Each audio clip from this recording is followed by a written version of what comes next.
Welcome to this week's African Agri Overview. I'm Dr. Johnny van der Merwe and I'm thrilled to have you join us. In today's episode, we'll be delving into the Zimbabwean maize market, exploring the potential decrease in prices as the elections draw closer.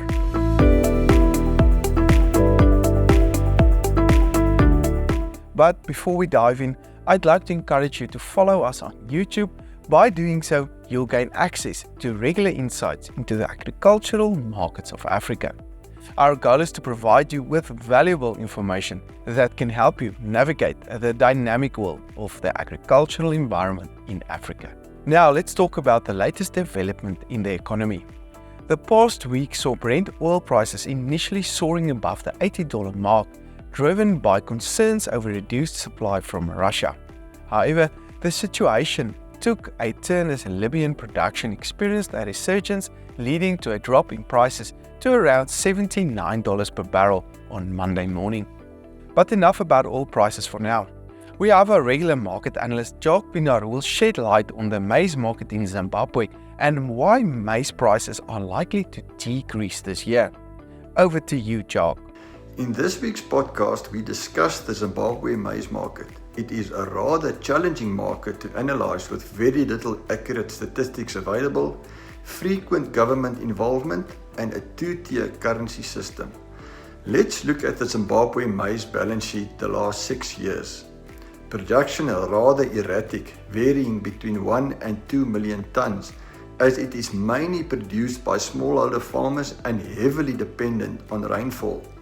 The use of fertilizer and quality seed to a large extent linked to government subsidies, which is also somewhat inconsistent, amongst other things due to consistent shortage of hard currency.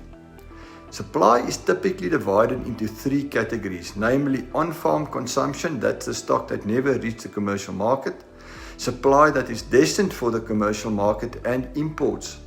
Our contacts guess annual on-farm consumption relatively constant around 500,000 tons as indicated on the graph, with local supply to the commercial market and imports the big annual supply variables. Zimbabwe has been a net importer of maize for many years, and the last 5 years was no different, with average annual imports of around 600,000 tons. Until a few years back, Zambia was an important supplier to Zimbabwe. However, the last few years, substantial volumes of Zambia origin maize have been exported either formally and or informally to Tanzania, Kenya, Rwanda, Malawi, and the DRC. The Zambian government banned exports a few times, and it is much easier to export informally through porous northern and western borders compared to the southern Zambezi River border. During the last few years, South African origin made up most of the import supply, and we expect the 2023-24 marketing year will be no different. We believe the Zimbabwe shortfall this year will be around 600,000 tons. We further get the idea the Zimbabwe government is becoming more lenient on GM imports.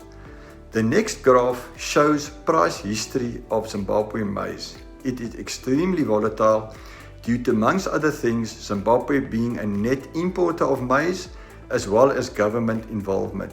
For example, during the period April 2018 to April 2019, the Grain Marketing Board, abbreviation the GMB, which is the government's procurement arm, was the only maize supplier and significant holder of stock in Zimbabwe. Imports was banned.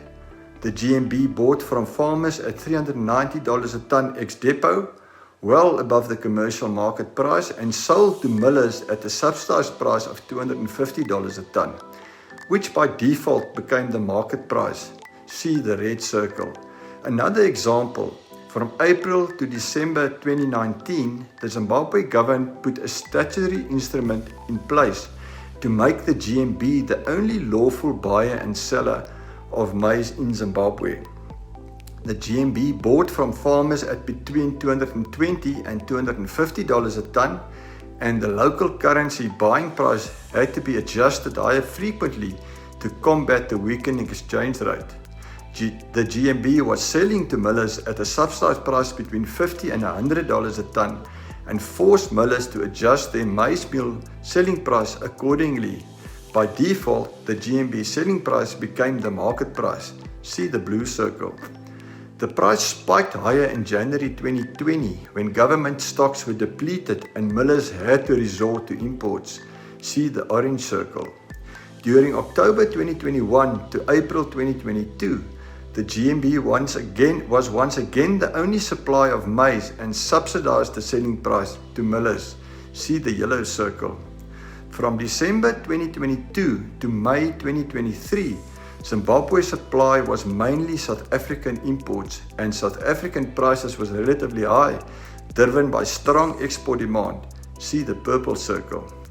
On June 1, 2023, the Zimbabwe government introduced an import levy on maize of 15%.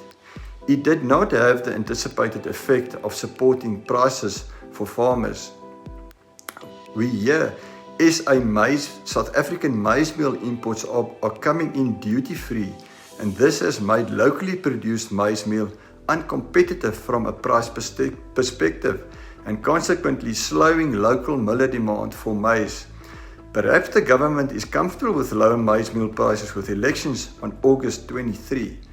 Where do we see Zimbabwe maize prices going second half 2023?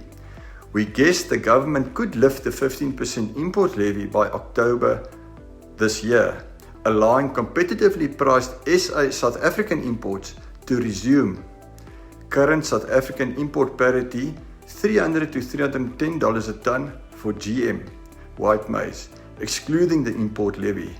Take note, Zimbabwe has elections in a month's time, as indicated above, and we understand the GMB already distributing free maize. The market guess the GMB is around 200,000 tons of strategic reserve stock. This could put pressure on maize prices in the short term, or at least until the elections. Thank you, Jacques, for sharing such valuable insights. For those seeking more detailed information and comprehensive reports on sub-Saharan African soft commodity markets, I encourage you to reach out to Jacques Pienaar. Remember, for a deeper understanding of the ever-evolving African agri landscape, stay connected with us. I'm Dr. Johnny van der Merwe, and thank you for watching.